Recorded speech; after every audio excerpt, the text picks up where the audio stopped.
Welcome to another Lock and Hackle video for today. I hope you enjoyed the video I uploaded yesterday, kind of a short fishing trip. Things didn't go too well. Everybody pretty much got the big goose egg as far as trout was concerned.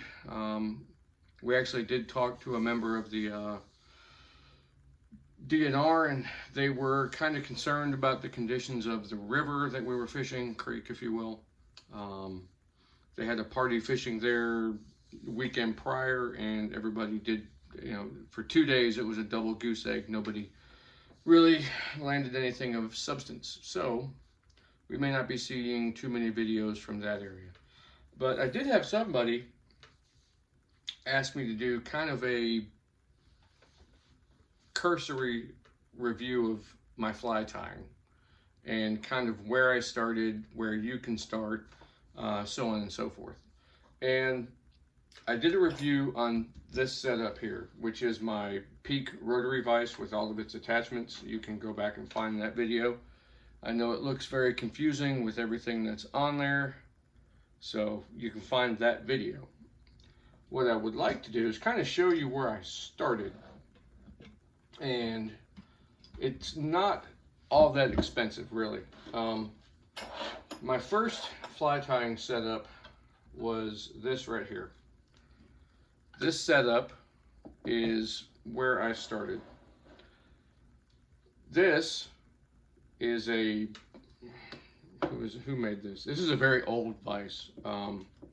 It came in an Orvis fly tying kit. It was Crest Tool and Supply was the name on this vise. It was very simple.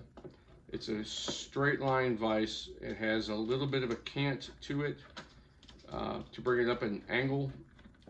It is a C-clamp style of vise, so you would clamp it to a desk. At the time I didn't have a desk, so I kind of made a portable fly tying setup.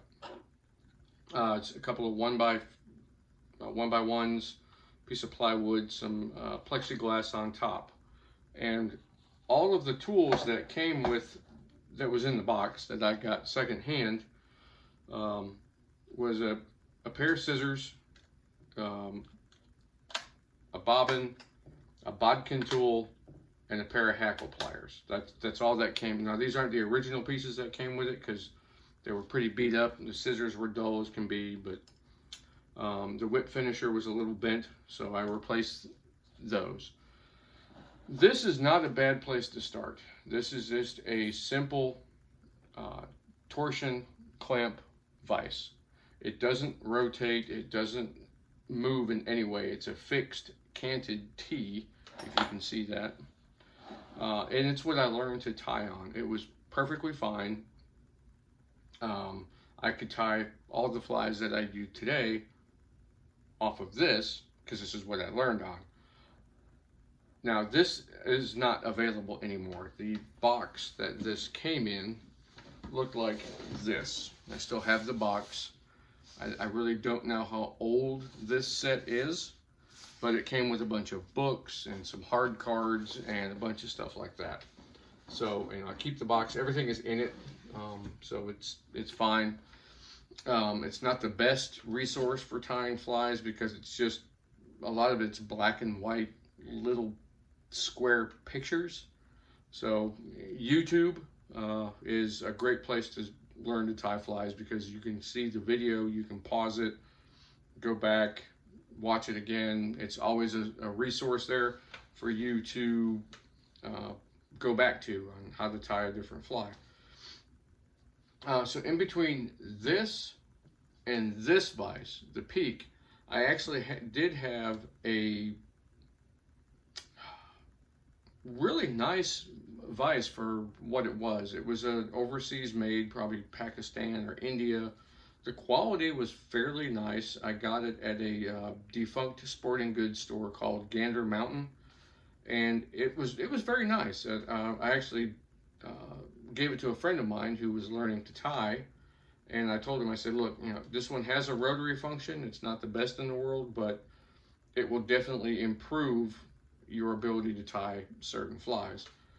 And having given that one up, I was looking for a better travel idea for tying flies. So I ended up buying this, which is another overseas made big box store. This is an Amazon special. These are all over the place on Amazon with different names.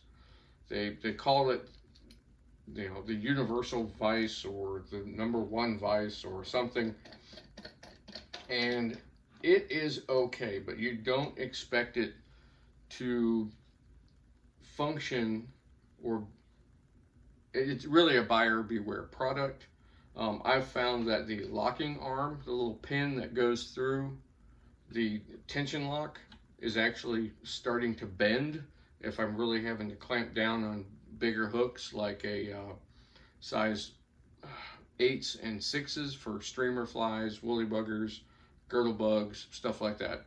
Or even if I want to tie some bass hooks on 1/0, this one really doesn't do it. I really need the nicer, more attention to detail, American-made fly tying vise. Now, whether that's a Renzetti, which is made in Italy, a Regal, or even the Peak, and all those are great vices. I just happen to own the Peak. That's the one that was in my price range. I have a Regal tool caddy on mine. I really like the way that was made. I kind of copied that when I made this toolbar for this vise. It did not come with it. It's some round bar stock made out of aluminum. Me and my drill press got pretty happy. We drilled all the holes, drilled and tapped it. I've got a magnet on the end here. It can hold tools and hooks and so on and so forth. These vices off of Amazon are really buyer beware. And the reason I don't mind this as my travel vice is I'm not out a whole lot of money if something happens.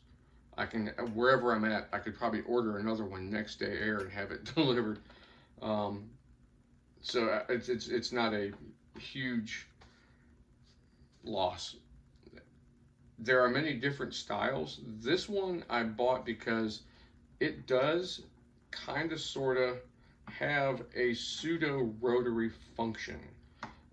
There's a knob here, if you can see it. I guess I could, there is a knob on this side that you can rotate to increase or decrease the tension on the shaft inside, and you can rotate this with the jaws clamped.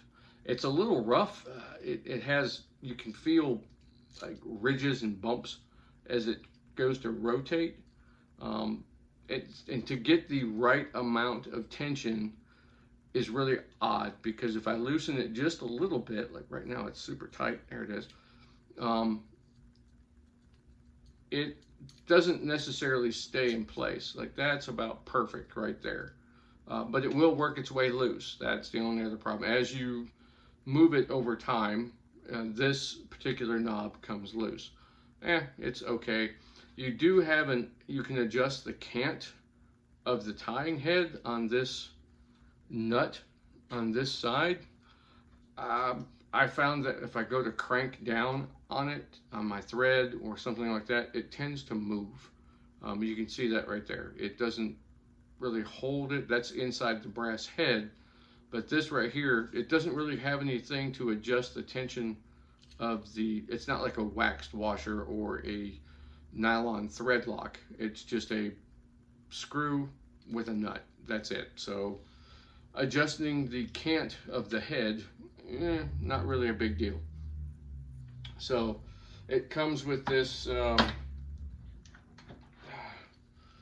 some sort of forged, I'm going to say it's aluminum or pot metal, die cast maybe. A very small foot on the clamp for the C-clamp, but a fairly long adjustment to go on your table, which is fine. And then you have the brass screw here to put tension on the shaft of the C-clamp.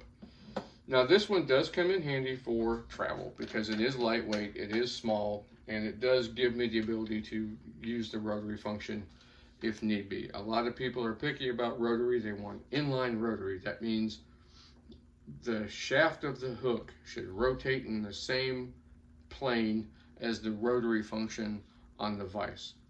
I'm not that picky about it. I don't tie for art, I tie for fishing. So some people want their vise to tie for art. They're tying specific recipes for vintage salmon flies or magazines, so on and so forth. I tie for utilitarian. I want to go catch fish. I want to catch trout. I want to catch bluegill. I want to catch bass. All different types of flies. So I'm not really concerned about the plane in which the shank of my hook is with the vise. I really don't care. If I put a hook in this one and go to rotate it, the hook is doing an oblong circle because it's a straight shaft, and I can't really do it unless I clamp it at the very bend of the hook. Then I can get, oh, now it's a true rotary. It did come with some really weird replacement jaws that I can put in there. You see the spacing right there. This is really weird round. I guess that's for like 1/0 hooks because it's a very wide. And then this odd one here that you're supposed to use for tiny hooks because you can clamp it at where this 90-degree angle is. You can clamp the small hook. I have yet to change those out. Okay. I made this base that you see here, this wooden base, to hold my original fly because I didn't have a desk. Once I moved to a desk, I had this on the desk. And then when I got my intermediate vise, I used it on here as well, but I also clamped it to the table. I don't like clamping to the table so much as I enjoyed being able to move the vise around. So your more modern, more over the $160 to $200 to $250, $300 vices do come with a base. And the base is something that's very handy because now the vise is, it's permanent but yet mobile. You know, as you're working at your desk, whether you're using natural light to tie, you're using artificial light to tie, being able to manipulate the light to your vise or your vise to the light, and your tying position, because you may not be sitting exactly in the same position you were when you tied your last fly, so you can adjust the vise. If it's fixed to the table, well, yeah, you can adjust it in and out, left and right, up and down, but you really can't get it just right. So sometimes you're tying a fly and you need to maneuver the thing in just a way to get the thread to do something. One of my answers to that was I made this massive steel block. It probably weighs 4 pounds, if that. And this is a very, very solid platform.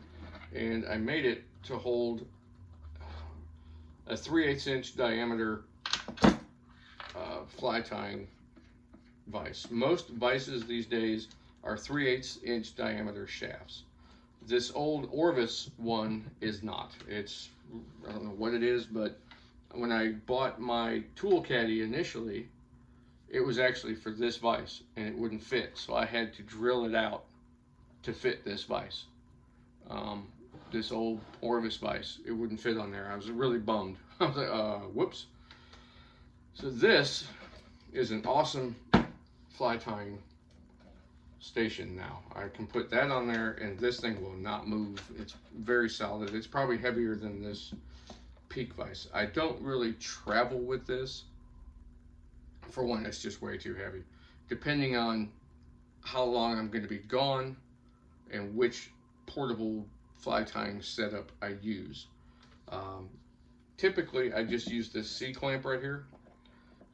It will actually work with my peak if I so choose to bring it, which I don't. Just for the simple fact that that is my at-home, on my desk fly tying vise, like these two were. But upgraded to this one about 4 years ago, 5 years ago, and I love it a lot. The Peak is a wonderful vise. If you want to watch the video on that, please do so. But if you want to get into fly tying, and you're not really sure if it's going to be something that if you start doing it and you like it, then graduate up to something like the Peak or the Regal. Then you can donate to your buddy. Say, hey, look, man, check this out. This is fun. I have this old vise I was using. I'll give it to you, and you can start tying. The simple tools you're going to need are a bobbin, a pair of hackle pliers, a pair of scissors, and a whip finish tool. That's all you'll need. Of course, hooks, and so on and so forth. You might need a bobbin threader. This is a nifty little tool. Comes in very handy for getting the thread through the tiny head of your bobbin. So those tools, you can buy them on Amazon. You can buy a vise like this, and you can get into fly tying. Again, YouTube is a wonderful thing. Fly tying pages on Facebook are really handy to get into. If you belong to a local fly fishing club, I'm sorry my heat came on, it's pretty nasty outside. The fly tying clubs, fly fishing organizations, Trout Unlimited, or maybe your local fly fishing shop, they typically sell most of that stuff, and a lot of times they have fly tying nights. Some of them have what they call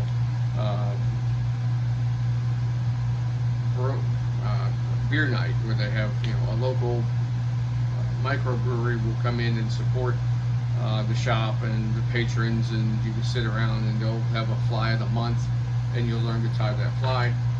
Whatever you bring to tie, or you just want to watch somebody tie and get some questions, you can do that. It's a fun thing to do, to catch a fish on the fly that you tie, and you can get into it starting pretty easy. But again, it's buyer beware, and be sure if you buy one, read the fine print to say that that one can be returned within so many amounts of time, because otherwise, you're going to get really discouraged if you bought a vise, it breaks, and there's nothing you can do with it. Buy it, open it, set it up, put it through its paces, tighten everything down, change things out. If it comes with extra stuff, try it, fit it. That way you know beforehand whether or not you need to send it back. Again, just a simple video on what you can get into for not a whole lot of money, and you can be creative. If you're great with your hands and you're kind of mechanically inclined, you can do stuff like this. Make a base out of a chunk of steel. You can make a tool caddy out of a piece of aluminum. I've had several people ask me where I got that, and I told them I made it, and if I'd had more aluminum, I'd make more, but I just had, I think it was about this long when I had it. So, alright, that's all from Lock&Hackle. I hope you have a great day, and the fly fishing show is coming up, and I'm going to try and do a kind of a man on the street video from the fly fishing show. So with that, this is Lock&Hackle.